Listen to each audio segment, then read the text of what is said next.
Yeah. And I said, do you remember all those basketball cards you had? And he goes, oh yeah, I still had those boxes. Oh, no, he still has them. And so he sold one box. So there's a box.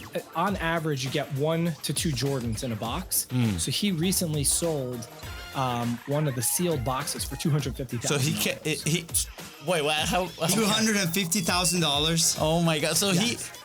he kept these boxes unopened for decades, pretty much. Decades. Yes. How do Yes. people do that? That's what I don't understand. I'm like, I'll be ripping those boxes apart. So some people have that like addiction. That to foresight, it. But he I had guess. a lot. Yeah, he also had a lot of boxes, but he said he hung on to 2, and he had like 5 or 6.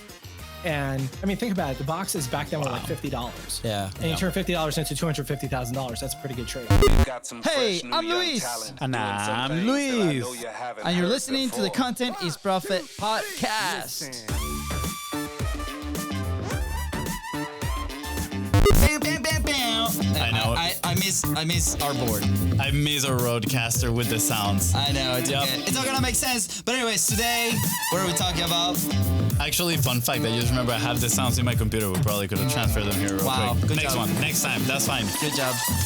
We've done 400 episodes on the previous board, you know? This is throwing a curveball out here for us. But guys, today we're going to be talking all about having success on the spotlight. Is it possible to have success without a spotlight, actually? Very interesting. I like it. But guys, if you're enjoying this show in whatever platform, go ahead and ring that bell, follow the show, subscribe to the show. It's completely free. So much value. It's amazing. And go follow us on social media at BIZBROS Go.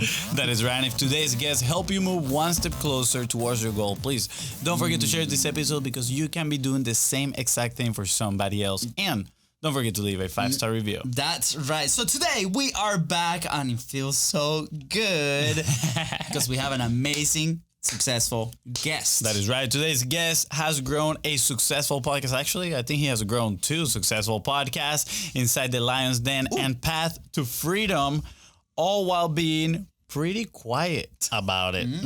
Interesting. Not to mention that he has been in the game for a very long time. He started in eBay. Now, he helps entrepreneurs learn about wealth and invest better. He was like teasing a little bit of the things that he can say. And I was like, I'm so stoked. We need to know all this. We need to know all the secrets. He's a pretty knowledgeable guy. Please welcome the one and only Aryeh Scheinbein. What's up, Aryeh? Hey guys, how's it going? Pretty good, pretty good. I will say this. With the other board sounds better because when we scream your name like crazy, there's music that drops. But my brother forgot to put the music in here. No, wait. Okay, hold on. Music coming. It has to be here somehow. I remember we did it. Come on, Aryeh. It's okay. Aryeh, how are you doing today, my friend? I'm doing well, thanks. How are you guys? Pretty good. We're pretty pumped up. Like my brother said, this has been in the works since November. I remember I found you on Instagram. I stalked you a little bit and I was like, this is a type of guy, you know, he's created some content. He has some podcasts, you know, he's doing good in the world. So I reached out to you. We actually met before. We had a conversation. It was pretty awesome. Yep. And then we're like, all right, cool. We're going to do this thing in November. And now it's June and we're finally doing it. I'm so happy about this. True Hispanic fashion, Aryeh. You know, the Hispanic came out of us in that one. It is my pleasure. I told you guys, you know, there's a lot of times that I'll take the blame. So there's definitely some reciprocity blame to go around. Reciprocity blame. I like it. So, Aryeh, for those that might be asking themselves, who's this guy? Right? Why don't you share a little bit about your background, right? You have your background in entrepreneurship. I think you were pretty into financing in the finance industry, right? Since the very beginning as well. So why don't you share a little bit about that background so we can have context on what's to come? Yeah, that makes sense. So unlike most entrepreneurs, I guess, I went to college, I got a degree, and I actually went into the field that I got the degree in. So I went to college, got a finance degree, and I went to Wall Street. And I got into investment banking, which really kind of where you advise, you know, Fortune 500 companies on buying and selling other businesses. And when I was in college, probably even, I should go back, even when I was like a teenager, I was probably much more entrepreneurial than I knew, but I'm going to date myself and age myself a little bit. It wasn't like a thing. It wasn't even like a word. If you wanted to work for yourself, it was like you were a small business owner, or like, you worked for yourself. There was no word entrepreneur. But when I was a kid, I actually used to, I played a lot of sports, but I collected a lot of sports cards. And before Gary Vee even made it like cool thing to do, I was basically flipping cards, but arbitraging them. Really, again, I'm going to age myself a little bit here, but the pricing didn't come out until the guide would come out once a month. And so when a player was playing well, you really had like a window of time before the next price guide would actually reflect that in the price guide. Or if it had already gone to print and he started playing well, you now have even like a little bit longer. So I would accumulate player cards, especially like rookies, where they were playing really well, or a guy who's a second or third year wasn't super known and he was playing really well. My dad would take me to card shows on the weekends, and I would just like hunt for deals, because how many dealers can know every upcoming player? Yeah. And so I would find the opportunities. I'd buy them, let's say, for $1 or $2, wait for the player to really get going, and sell it for $5, the next month or whatever it was. Yeah. And to me, it was just like kind of normal, kind of knew what was going on, but I didn't think like you could make a living like that. I didn't think like, hey, I'm not going to go to school or do any of that stuff. Right. So it was like, get a good job, go to school, do well, get a good job. And that's what I did. Interesting. But almost immediately within my first job, I started kind of getting a little bit back into the, hey, there's an opportunity to do this. There's an opportunity to do that. And the truth of the matter is I got married pretty young. And so I was working, we were married, and we were expecting our first kid. And my wife would be exhausted, like a lot of pregnant women, and they go to bed, early. And I'm kind of sitting around like, what am I going to do? Like, it's not like I'm going to go out, like what am I going to do at night, So I just started getting online and started finding all this stuff, and like got back into sports cards, started buying and selling, and really was then started learning, email marketing, internet marketing, all the different things. But I really liked physical products. Yeah. And so along my career, which I actually am still employed full-time in, finance, where I'm a consultant at a global consulting firm where private equity firms and hedge funds, like money management firms, hire me to really value the businesses that they either want to buy or already own. And then we kind of tell them what it's worth, and we tell them how to make them better and the levers in the business. But, probably already for 10, 12, 15 years, I've had Amazon businesses. I've had a bunch of other businesses where like, that's where I kind of get my entrepreneurial component and meet with a lot of entrepreneurs and deal with a lot of entrepreneurs, but simultaneously running in the finance world. So it's kind of like straddling the fence, so to speak. So you're like the OG drop shipper, like the e-commerce, the OG e-commerce guru. Because I feel like, and I think like we talk about this when we first met, it was like, none of that was really like, now there's courses about it. Everybody's trying to sell you the course on, how to make all this money by selling physical products, and you were figuring it out yourself. Now, this is a little bit a personal curiosity question, but are you still doing the trading cards? And I'm asking because we recently watched this documentary on Netflix. I don't know if you've seen it. It's called King of Collectibles. With Golden. And it's pretty much, it follows, I don't remember his first name, but his last name is Golden. And there's a company, I think it's Golden Company, that what they do is they collect these items and then they resell them, They auction them out. And obviously a lot of it, they're chasing cards. A lot of their big product is trading cards, right? They were looking for like the triple LeBron, something like that. We don't know anything about that, but I'm surprised because like he literally offered the guys on the spot. He's like, I'll give you $1 million right now if you give me these cards and let me sell them for you. I was like, this is my blow it. $1 million for a card, right? So I'm curious if you're still, after all these years, have you still, kind of like working with those collectible cards? So it's funny. When I was a kid, they didn't have like, it wasn't even like a thing. So the big thing now is to grade the cards. So you actually basically, they get a score, right? Yeah. And an independent, there's a few companies that will score them and rank them, right? And then it's not hermetically sealed, but it's basically sealed into a plastic case and it has a score in it and all this kind of stuff. That wasn't a thing when I was a kid, but putting things in protective cases and taking care of it was. Yeah. And I remember when basketball cards, so Topps was the brand, but Fleer came out with their first product, and it was Michael Jordan's rookie year and Dominique Wilkins' rookie year and Spud Webb. And I'm trying to think what other Hall of Famers were in that set. It was a ridiculous set. Okay. Yeah. We're saying yes with our heads, but we're like, we know nothing about, besides Michael Jordan. We're like, we believe you. We believe you. We're like, that was the best set. So, okay. It was, so one of my good friends was really into basketball cards. Okay. And he was a great basketball player. And I remember he bought multiple boxes, sealed boxes of this set. And like, so the way it works is like, there's a box, and inside a box is a pack. And in the pack, there's the cards, right? So we're going to freeze in time right there at the story. And he had lots of these. And when we were kids, we would just collect and we'd sell and whatever it was.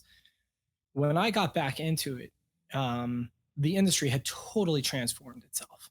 Huh. And this is going to go to your $1 million guy, LeBron James whole thing, right?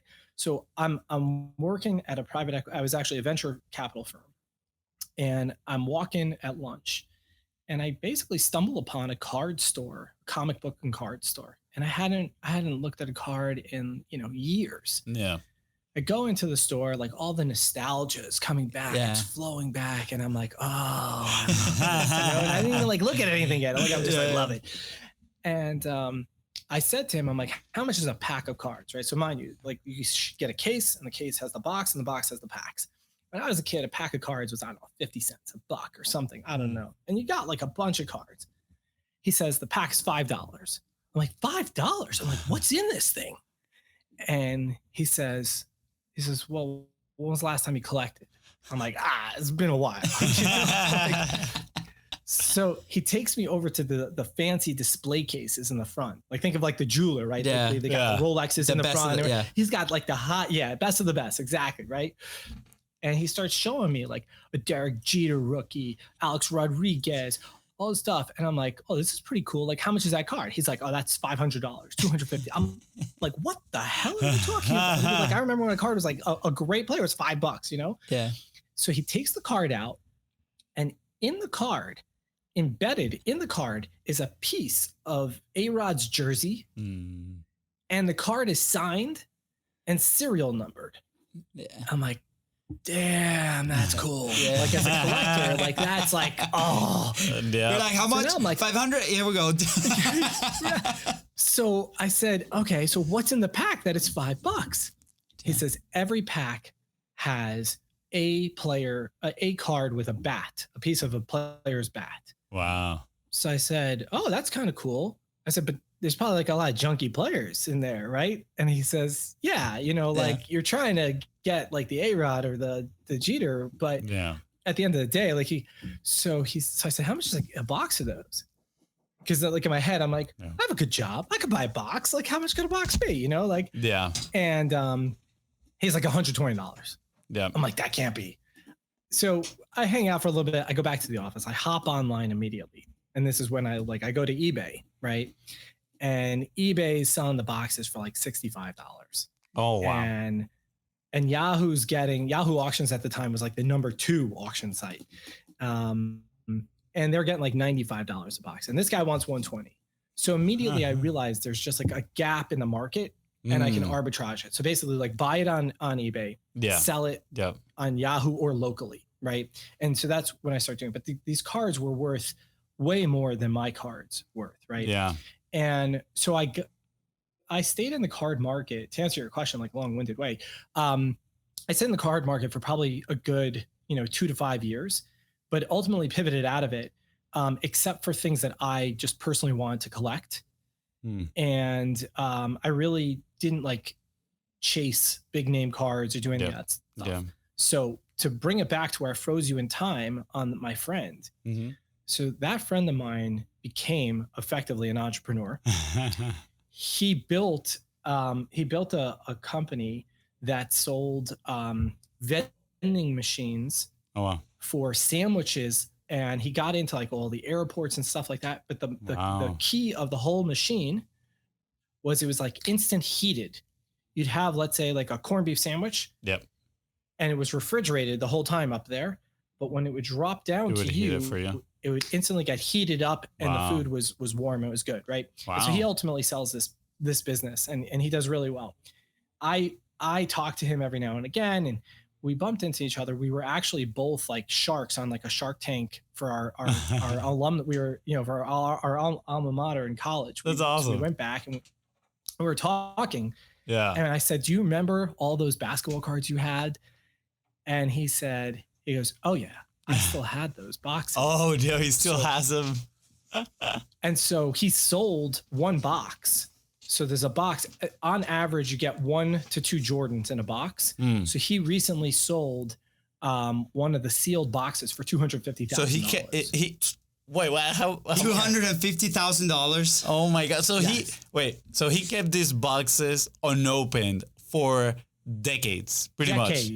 Yes. How do people do that? That's what I don't understand. I'm like, I'll be ripping those boxes apart.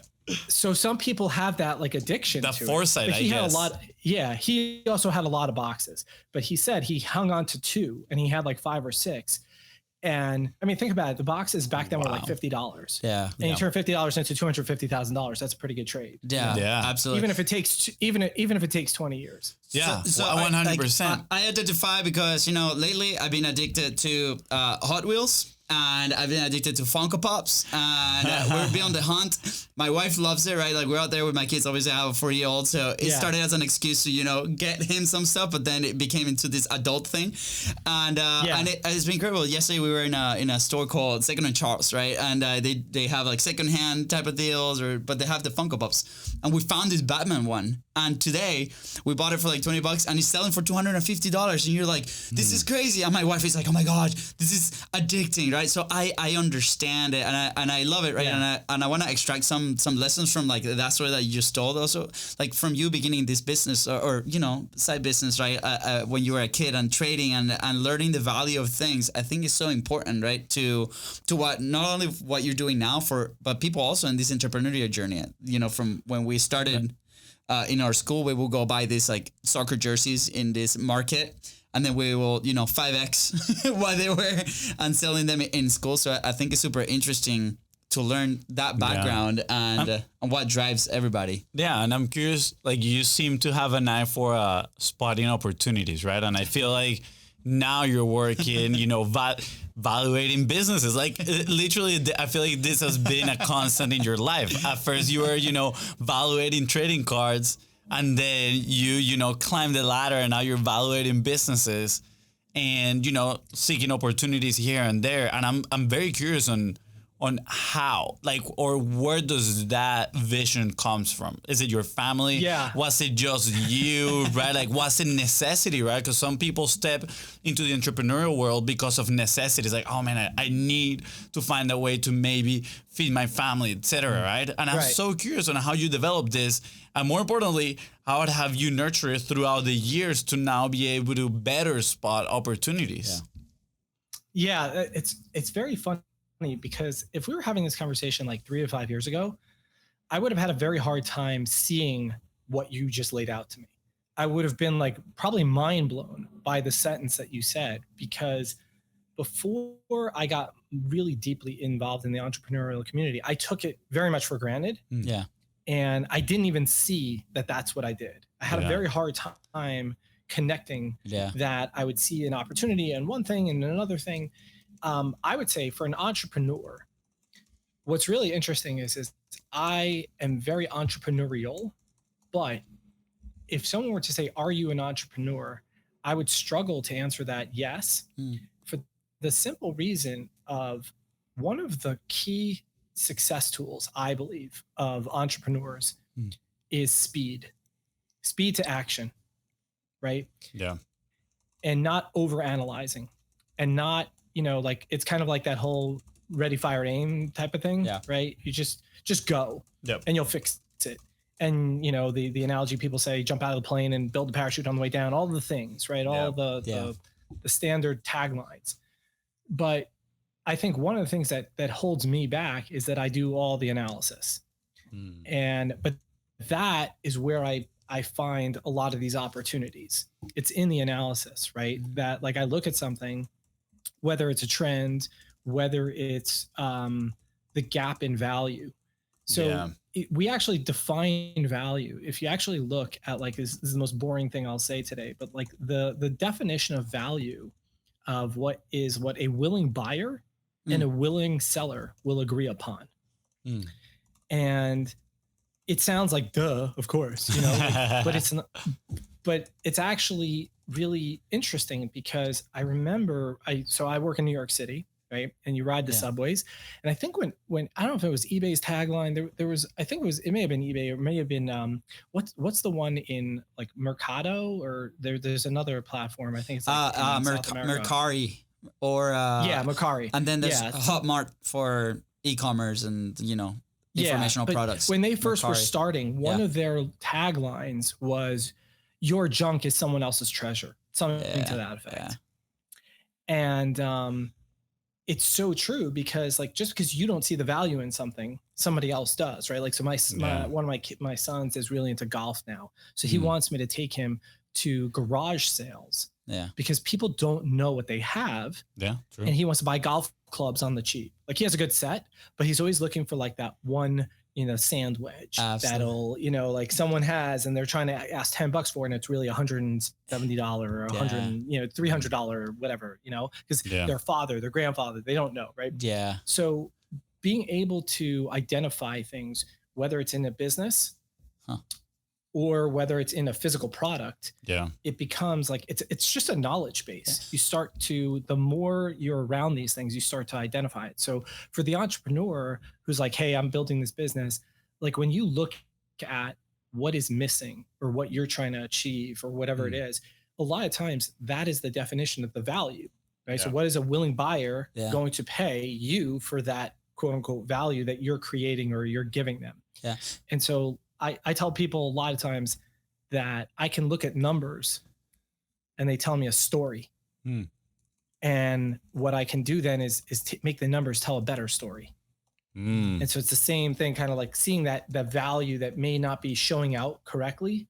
And saying, okay, listen, this is what you want to do. And now the value is going to look very, very different. You're going to reposition it. Yeah. It's interesting. It's like an offer, Wait, do you have a question? Yes. I just have a quick reference here real quick. I'm reading a book right now called With No Fear of Failure by Thomas Faggio Jr. That's how you maybe pronounce his last name.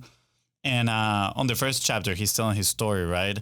And he used to work in finance too. And I'm pretty surprised because he just talked about what you said. He wasn't like the typical entrepreneur and all these things.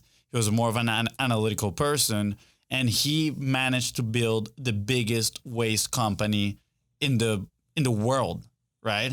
Yeah. And the way he did it at first, sure, there was a problem, right? Some people weren't picking up the trash in their neighborhood, and so he said, like, why don't we buy a truck for the neighborhood? And somebody jokingly had told him, why don't you buy a truck for the neighborhood and you do the trash service? And that got him thinking. He's like, well, maybe I can, right? Like, there's some value in here. Like, they're asking for it. And he said the first thing that he did was run the numbers.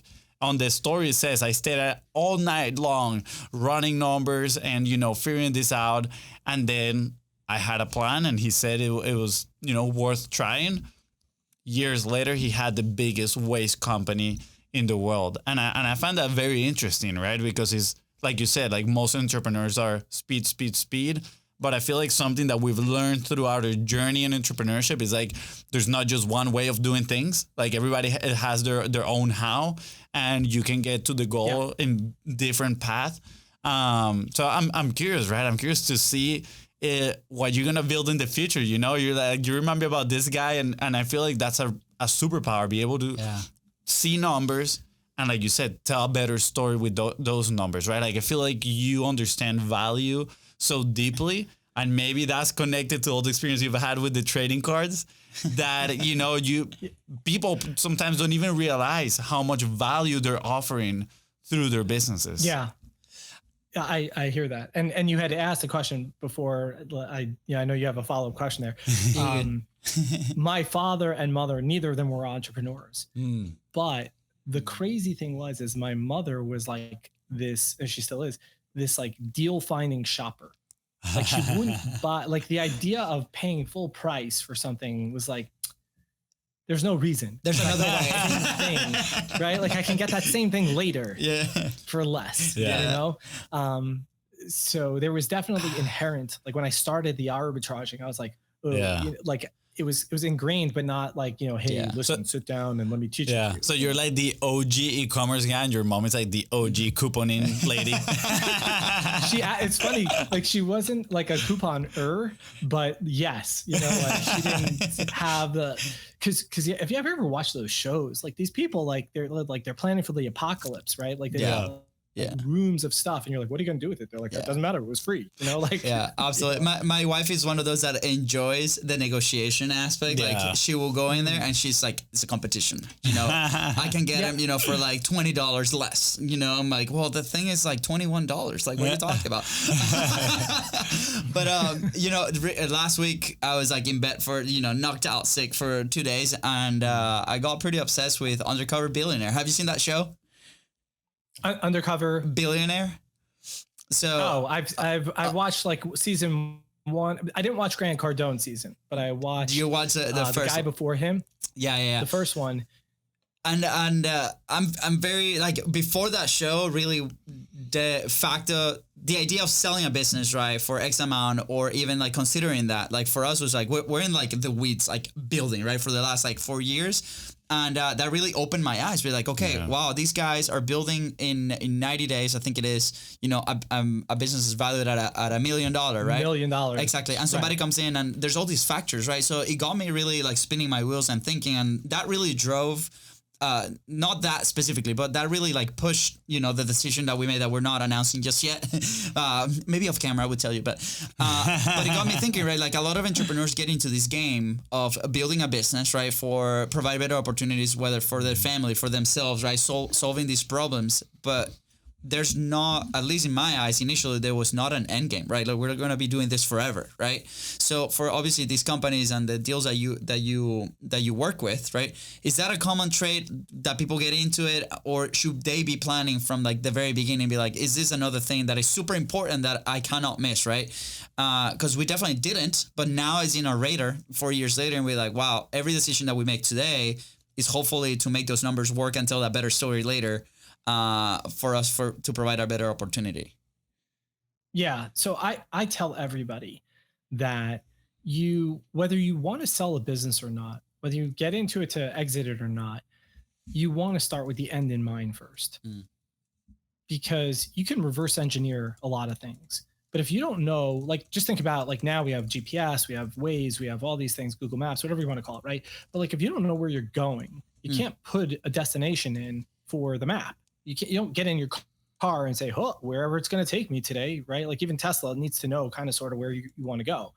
And so even if you don't want to sell it, what is the, you know, a lot of times you start and you're like, hey, I just want to make $1,000 a month. And you're like, well, I want to make $5,000 a month. Then you're like, hey, I want to make $10,000 a month. To your point, right? Like I want to support my family, want to create opportunity, all these things. But ultimately, once you're building a business, you need to be thinking about like, okay, where do I want this business to go? And whether I'm going to sell it or not, I want to think about the end game. And so one of the books I recommend to everybody, no matter what they're going to do, no matter what business they're in, it is a super quick read and it is an amazing read. It's called Built to Sell.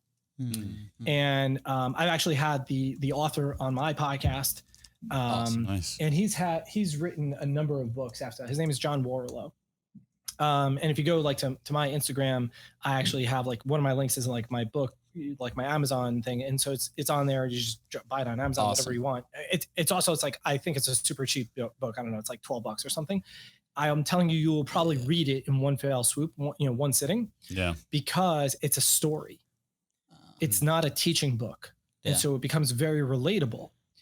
And even if you don't want to sell your business, it just gets you into a totally different mind space of Yeah. like, okay, how do I want to think about kind of growing this business? Is this scalable? Is this repeatable? Can I take a month off? We used to talk about, so when Amazon created FBA, the Fulfillment by Amazon program, I was very early days. And there were a lot of people who were leaving corporate.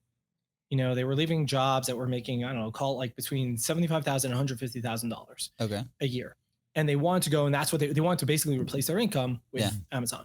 Yeah. And I would tell people, like, that's awesome, but understand you're not building a business. You are replacing your job. You've created yourself a new job.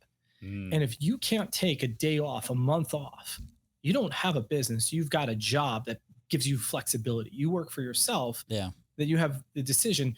But in Amazon, like if you don't, in any physical product business, right, you need the money to go back into the business to buy more products, because you're out of products. You can't sell any products. You can't sell any products. You're not making any money, right? Like it's a little bit of chicken and the egg, right?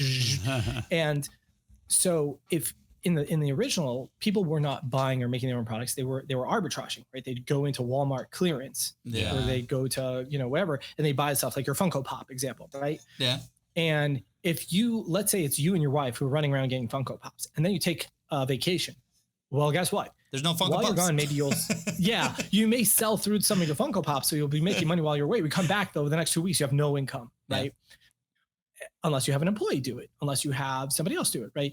And so like this book just gives you like a little bit of a framework of like thinking about, okay, you know, I think one of the original books that touched on this a little bit was like The E-Myth Revisited by Michael Gerber, right? So he talks about like, if you're a plumber and they want to start a plumbing business, well, you may be a great practitioner, i.e. a plumber, but that doesn't mean you actually know how to run a plumbing business. And so that goes back to like what I see, numbers, value, and things of that nature. Because when I look at a business, a lot of times I'm looking at like, okay, you know, someone comes to me and they're like, hey, I want to sell my business. So one of the questions I ask people, especially in the content space, people who have content or course or any of these, you know, newer online kind of businesses, I'm like, are you the face of the business? Right. And, you know, some people may call the dancing monkey, whatever it is, but like, could you be pulled out and the business operate the same way? And people are like, yeah, I'm not the face of the business. So I'm like, okay, great. Now, the next question is like, do you pay yourself a real salary? And everybody thinks this question, like, I'm not the IRS, I don't really care. But everyone's trying to position, like, what's the right answer? What does RE want to know?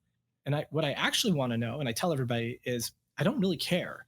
What I care is if I bought your business and you were not there, how much would it cost me to replace you in the business, right? So like, if you're giving yourself $25,000 a year, but you're taking a $150,000 draw, and then you sell me your business, the reality is I have to hire probably $100,000 employee or $150,000, like someone to run that business, right? Versus if you were paying yourself $150,000 and then taking a $50,000 draw, I'd be like, okay, that's fine. I could pay someone the $150,000, and the draw would go to me as the owner, right? So like, is this business supportable with the salary structure you've created, right? So these are just like fundamental things that like I tell people when thinking about this stuff.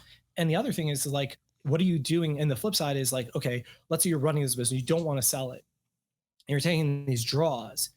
I have people come to me, they're like, well, I'm reinvesting all my money back into the business. And I'm like, on some level, that's great.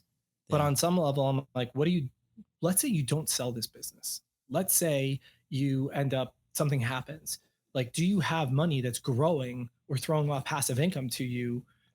Passive is a kind of interesting word, but let's say, is it growing in the background, right? Like, because I think part of the thesis that people get wrong is like, it's not build a business, make all the money, and then invest. You kind of want to be running them simultaneously. It's like build a business and invest. Absolutely. And so a lot of people are like, oh, I'm sitting on all this cash, but I'm going to reinvest it in my business. I'm like, okay, that's fine. But just think about it as like, you're an employee of IBM. And they're giving you this massive bonus. And now you went and bought IBM stock with that massive bonus. Is that the exposure you actually really, really want? Now, granted, IBM, you don't have control over. Your business, in theory, you do. But there's thought processes that kind of like, I think a lot of people just don't think about that. are important to think about. Yeah, absolutely. I mean, I think there's no place, or at least like in our personal experience, that this is openly talked about, right? Because I feel like at the very beginning, right, when somebody's starting a business, we started an agency a while back, and I remember it was like a race to the bottom on pricing, right? Like we're just competing, and then, but if we have this insight, right, and we're planning ahead of like, hey, here's where we want to go, we need X amount of margins, right, based on the work that we put in, then I think you can tackle those situations with a little bit more confidence, right? We're like, well, this is what it is, and this is the quality, and like maybe it helps us find the right amount of client or the right type of client in that sense. And I think like the first 2-3 years of us building this thing before the show even started, right? This is like 6 years ago. It was a lot of trial and error in that sense, and to a point where we didn't pay ourselves, and you get into like this negative flow in a sense, where you're like, wow, we're putting all this work, right? We don't see the results. So I think this is a pretty interesting conversation to have early on, right? So everybody that's listening right now, obviously go follow Arya. All the links are going to be right below. The books are going to be linked right below as well. So I think starting that conversation for the people that are starting businesses or on the content creation, if you're running an agency, like this will help kind of guide like how to structure your whole company. I think it's going to be super helpful. I know we're running out of time, and I have so many questions still that I want to ask. Part two, not next June. Not in 6 months, no, not next year. But I love this topic, and I would like to keep talking about this as well. But before the end, I just want to kind of like go in a different direction, right? And I'm curious about why you started your podcast, right? And I noticed that Lion's Den was actually paused for a while, and that episode just got published recently again. So congrats on retaking that. Yeah. And then Path to Freedom, I think it's been pretty active too. Has some recent episodes in there. Says 5 days ago. So that's pretty good. And I'm curious, right? Because of course you have this entrepreneurial side, but then also you said. And I was pretty surprised the first time I met you when you mentioned that you still had your job and you were doing your things, right? And I was like, oh, that's pretty interesting, right?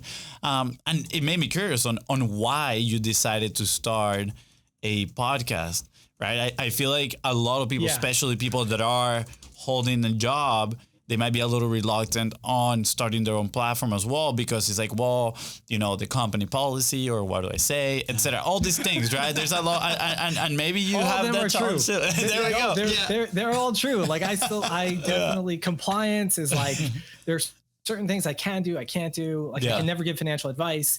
So anything I say is like I'm just a dude on the internet, like whatever. Yeah. But the truth is there were a number of reasons for the podcast, right? So the podcast, I think part of it is I like having conversations and I learn a lot from even just this conversation. Like there are tidbits you pick up, right? Yeah. Even if I'm the listener, I definitely will pick something up.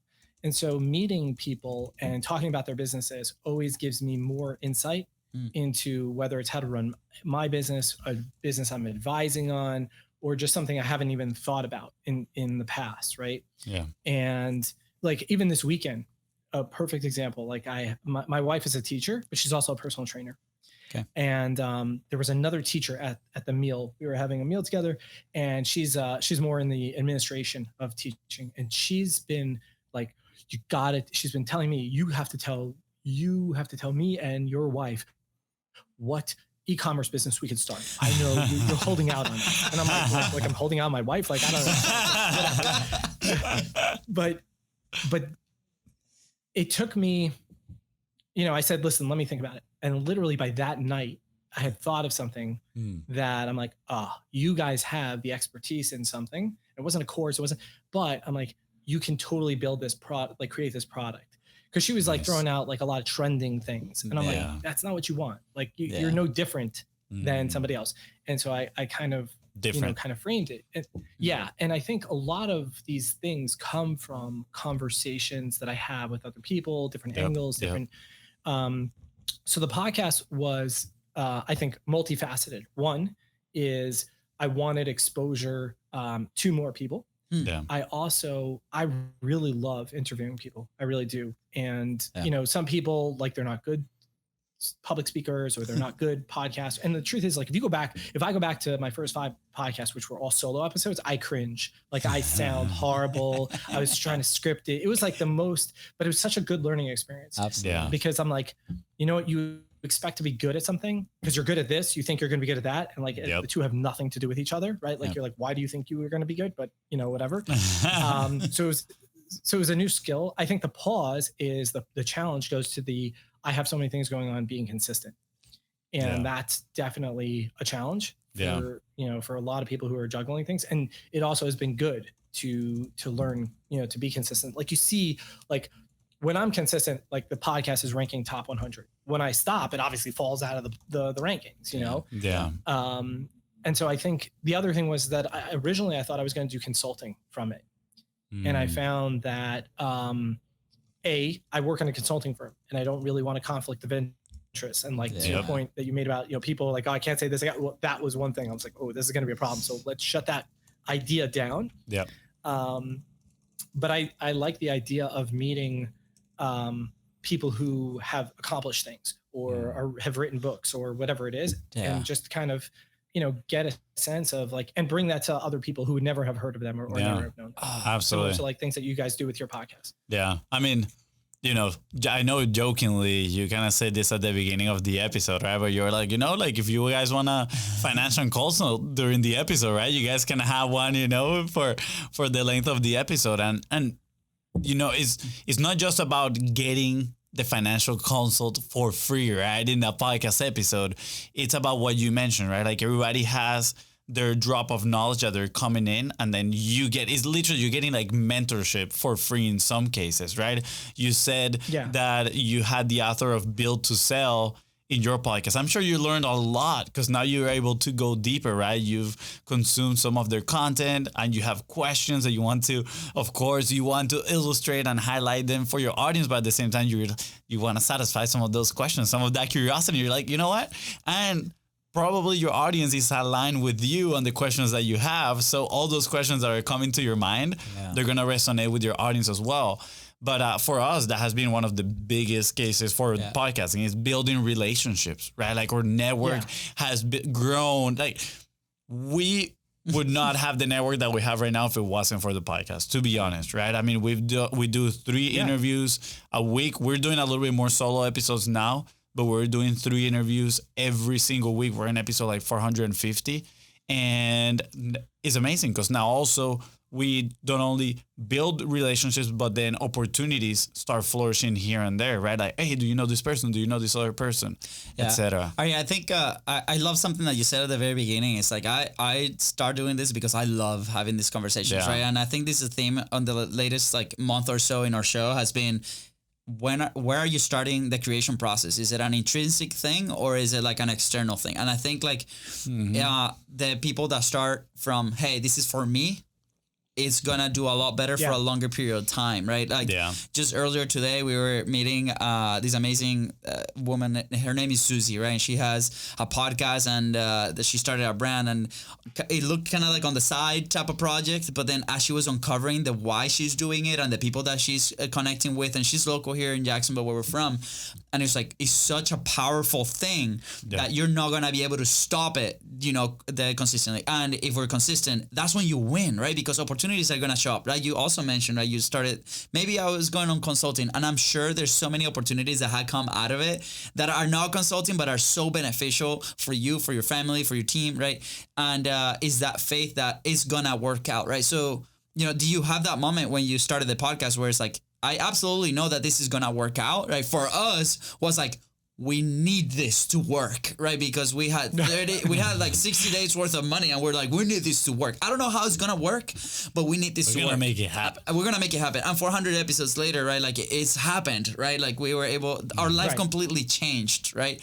And so do you have that moment or you were like, you know, I don't know where it's going to go, or you had that specific plan? Like walk us through, you know, maybe couple minutes on how that played. Yeah. So I think I went in with the plan, right? Like, okay, I'm going to get consulting. That pivoted really, really quickly. And not because like, I realized I had I would probably run into a conflict at my day job, but what started to happen was, so there was even to this day, my podcast listener base, the topic and what I talk about other places aren't all congruent. Yeah. And what I mean by that is like, I could talk about investing all day. Yeah. I could talk about building businesses all day. And I can talk to the person who has a job at a company, and I can talk to the person who's an entrepreneur. And most of the time when I deal with investing, I'm more focused on the entrepreneur because they don't have the time or the bandwidth or the background in that. And that's totally great. But the podcast actually doesn't talk about investing. It talks about like business building, right? Yeah. And so there's like all this, where's the connection? Where's the connection? Yeah. But to your point, I get the most random outreach from the podcast for all of the things. And it's actually super cool because it creates certain opportunities. Absolutely. It creates certain relationships. And at the same time, I think, 5-10 years ago, when podcasts were much smaller, so to speak, you reach out and anybody would give you an interview, right? And now there's a little bit more of gatekeeping, right? Like, a big name person would be like, ah, dude, whatever, how big is your podcast? Never heard of it. You're not Joe Rogan, like whatever, But I still think like there are people, at least locally, even like I'll go somewhere and people will be like, oh, you haven't had an episode out in a while. What the heck is going on? And like, A, I feel bad, right? But B, it tells me that someone is actually benefiting and listening and gaining from it. Yeah. And so I never know where that, like, hey, what that's going to bring. But I think in general, I have found that like people connect to audio is this really cool thing, right? Like it's very intimate. We're in people's ears right now. And whether it's on, in an earphone or just on a speaker, and there's a connection built. There's no question about it. Now, sometimes it leads people to kind of go find out more. And sometimes it dies in the water because it's probably not a great conversion platform, right? Like, podcasts are not like, oh, let me just hop over and like, go to a website, but it's informative. And I think in general, that's how a relationship is built. Like, hey, I gained something from this, eventually something will kind of come. And I think for me as the host, I enjoy it. And I think something will come, I think the master plan is still kind of figuring itself out because it's kind of taken, turns and stuff like that. But, and it's meant to take turns, right? As as every life of creators or channels on YouTube that you see, like the creators, they pivot. It's not always going to be the same, right? They grow as the audience is growing with them as well. So I think that's pretty cool. We're going to have to do a follow-up episode just on publishing. I think it would be really cool, honestly, just to hear more of your thoughts, maybe some of the things that you've learned throughout the process, and maybe some of the cool people that you've interviewed.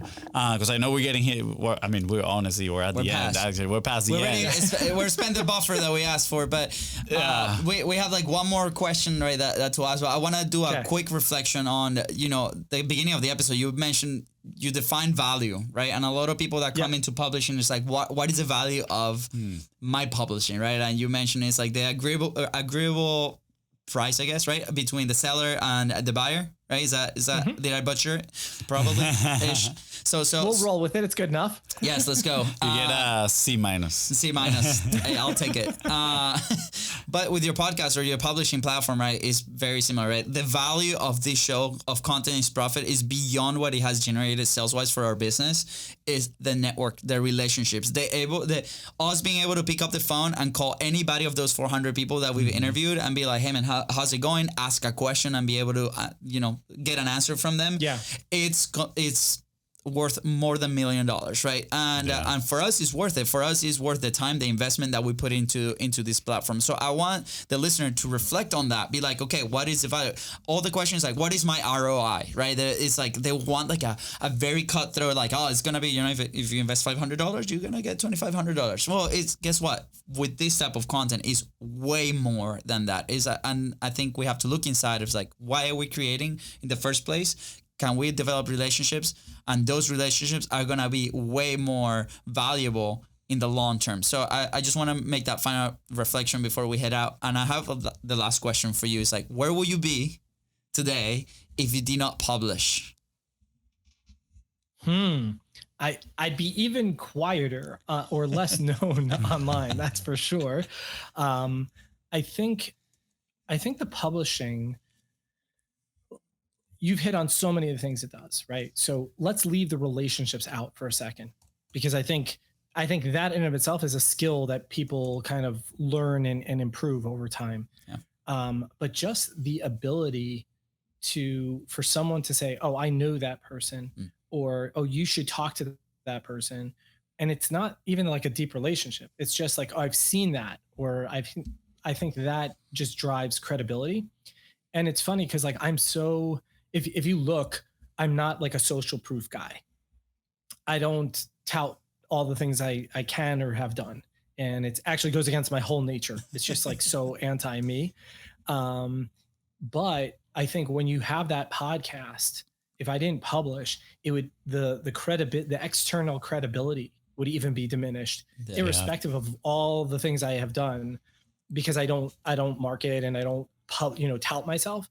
The podcast standalone just does that. So without the publishing, without content, that's what it would be. Yeah, absolutely. Sustained period of publishing is such a good tool for earned credibility. It's crazy. Yeah. And even at the beginning, maybe if you don't have that track record, like long episodes, it's also a really good tool for perceived credibility if you're bringing on like some bigger people, right? We have this term, I'm not going to go too deep into it, but like ladder of influence. And, when we first started, we were in a mastermind, and our coach, he was definitely higher up in the ladder of influence that we were. So we decided, hey, let's bring this guy on.